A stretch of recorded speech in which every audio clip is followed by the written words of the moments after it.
Oh no, this one is called the math curse. Oh my goodness, what kind of curse do we have here? If the sum of my nieces and nephews equals 15 and their product equals 54, and I have more nephews than nieces, how many nephews and how many nieces is this book dedicated to? If I divide the number of years my dad was an accountant, 30, by the number of years I needed help with my math, 30, I get 1 dedication for the dad. On Monday in math class, Mrs. Fibonacci says, you know, you can think of almost everything as a math problem.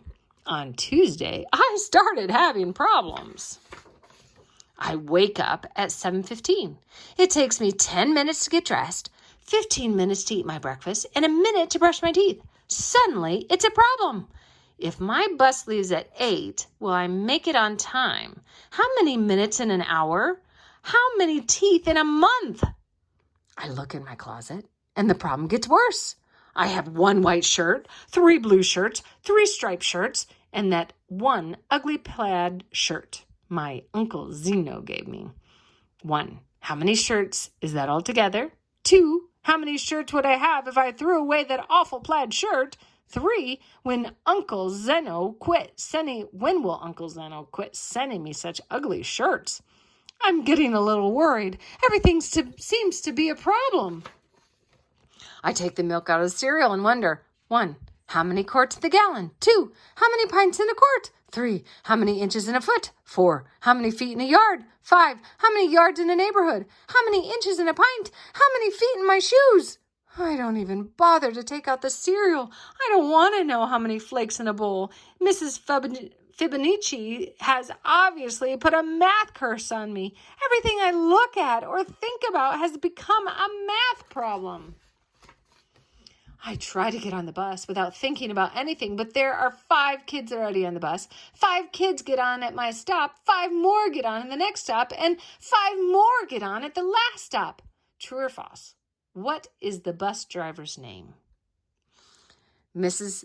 Fibonacci has this chart of what month everyone's birthday is in. 1, which month has the most birthdays? 2, which month has the fewest? 3, why doesn't February have a W? 4, don't you think this chart looks sort of like a row of buildings? 5, do you ever look at a cloud and think that it looks like something else? 6, what does this ink blob look like to you? Oh my.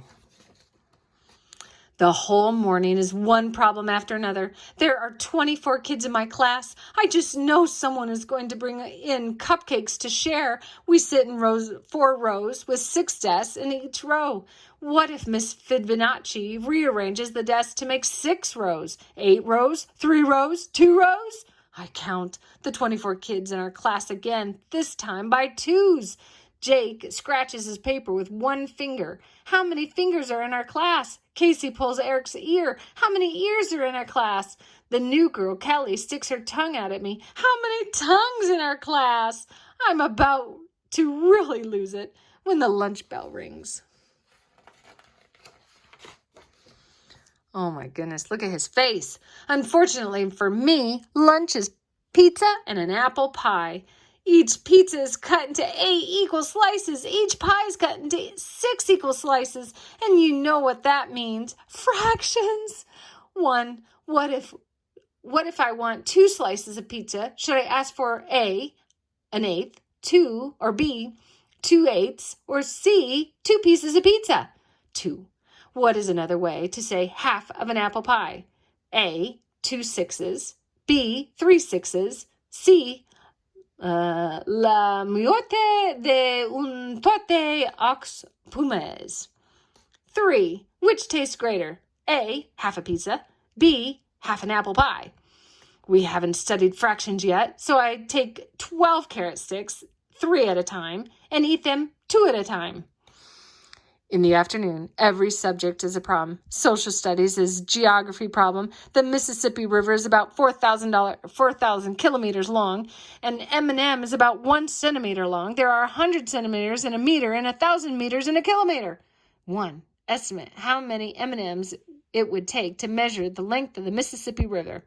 2. Estimate how many M&Ms you would eat if you had to measure the Mississippi River in M&Ms. Bonus. Can you spell Mississippi without any M&Ms? English is a word problem. If mail plus box equals mailbox, 1. Does lipstick minus stick equals lip? 2. Does tuna fish plus tuna fish equal forna fish? Phys ed is a sports problem. In 1919, Babe Ruth hit 29 home runs, battled .322, and made $40,000.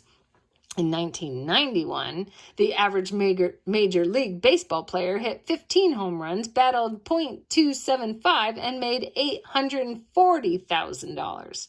Circle the correct answer. Babe Ruth is less than the average modern baseball player. Babe Ruth is more than the average modern baseball player. Babe Ruth equals the modern average baseball player. In art, we finally get to relax and connect the dot picture. Here's my picture. Too bad it turns out to be a connect the ancient Mayan numerals picture. Math is just a total problem, Miss Fibonacci says there are many ways to count. She asks us to give some examples. Russell counts on his fingers. 1, 2, 3, 4, 5, 6, 7, 8, 9, 10. Molly says 2, 4, 6, 8, 10. Miss Fibonacci says, I always count 1, 1, 2, 3, 5, 8, 13. But on the planet Tetra, kids have only 2 fingers on each hand. They count 1, 2, 3, 10. And the planet Binary, kids have only 1 finger on each hand. They count 1, 10. 1. What are the next 5 numbers in each sequence above? 2. Do you think Miss Fibonacci has been to the planet Tetra?